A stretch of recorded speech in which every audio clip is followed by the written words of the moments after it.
Welcome to This Explainer. Have you ever walked down a normal city street, grabbed some takeout, and just felt, completely secure in your mundane reality? Well, what if I told you that's all just an illusion? Today, we are unpacking a chaotic, hidden supernatural universe that's basically masquerading as a gritty, everyday thriller. Seriously, it's a world where the delivery guy dropping off your Kung Pao chicken might literally be a lethal warrior defending the boundary between the living and the spectral. Our story kicks off with a massive, chilling mystery.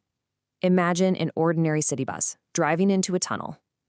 Suddenly, the lights flicker out. Total chaos ensues. Every single person on that bus is brutally killed in an instant. Well, except for one.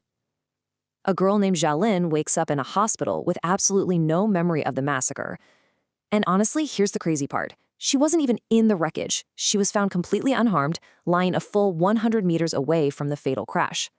So how did she get there? Why did she survive when literally no one else did? Yeah, the answer to her survival isn't some sort of miracle. It's actually a terrifying mistake. Xiaolin was absolutely supposed to die on that bus. And because she didn't, the god of death is now actively hunting her down to fix the glitch. She gets a message from a spirit medium named Wu Ming, also known as Ghost Talisman Zidong, who gives her these bizarre, highly specific, and let's be honest, completely paranoid survival rules. Check these out. She has to stop before exiting any building. She cannot walk near tall buildings or water. She's got to avoid crossing busy streets, absolutely reject any food or drink from strangers, and never ever touch electronics with wet hands. Basically, death is coming for her in waves, turning her everyday environment into a literal minefield.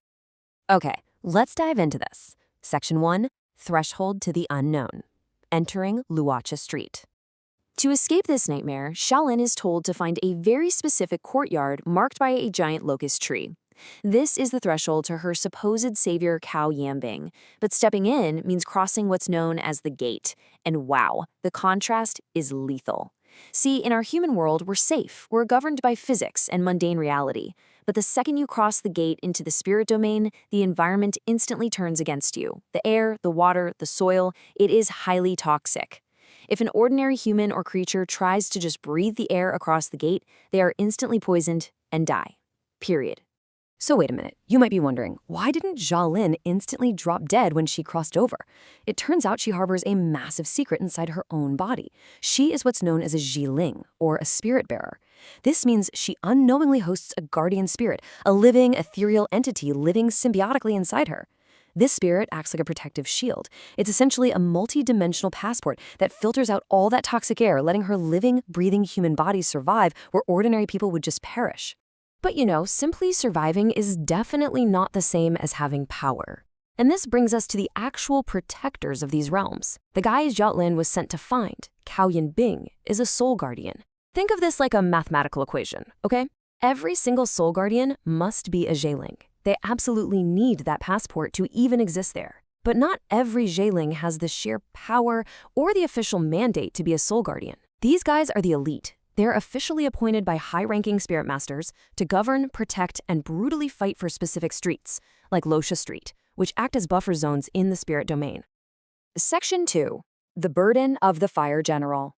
The Cao Brothers Tragedy. Let's move to and see how this builds, because the burden placed on these guardians is just immense. Take Cao Yanbing, known fearfully as the Fire General, and his younger brother Shuoliang. By day, Yanbing is practically invisible, hustling to deliver takeout orders just to scrape by. But their history is a relentless timeline of tragedy. Exactly 10 years ago, their parents died in a sudden car accident, leaving them totally orphaned. 9 years ago, young Yanbing was officially thrust into the guardian role when he awakened his first guardian spirit, an ancient warrior named Yu Jin. The peace didn't last long. Just a year later, foreign entities attacked. An innocent girl named Xiaoro was murdered, and Yanbing's spirit, Yu Jin, fought to the death protecting them. So today, the brothers stand alone, hardened and traumatized, fiercely defending their home without any official support whatsoever. Section 3, Factions and Foes, the Threats in the Shadows. And this brilliantly illustrates that the spirit domain is definitely not some peaceful afterlife. It is an active war zone. Our protagonists are being hunted by varied, horrifying enemies across both realms. On one side, we have General Fu Shi's forces, who use operatives called the Yi people, or the mutants. These are stealthy, horrific assassins who had their tongues ripped out as kids so they can't spill secrets. Through biological mutation, their skin actually scatters light, making them completely invisible to the human eye. Absolutely terrifying. Then, on the other side, we have the extremists from the Fallen Kingdom, also known as Wongo. Their ninth knight, Heilkamp, represents an existential threat because they've developed a way to permanently separate a guardian spirit from its host. And doing that practically guarantees the human host's death. But hey, don't make the mistake of thinking this universe is divided into simple black and white, good and evil. Not at all. Even the so-called good guys, the spirits protecting our young heroes, have deeply terrifying blood-soaked histories. Take Tong Wei-yu, the eight-armed mantis.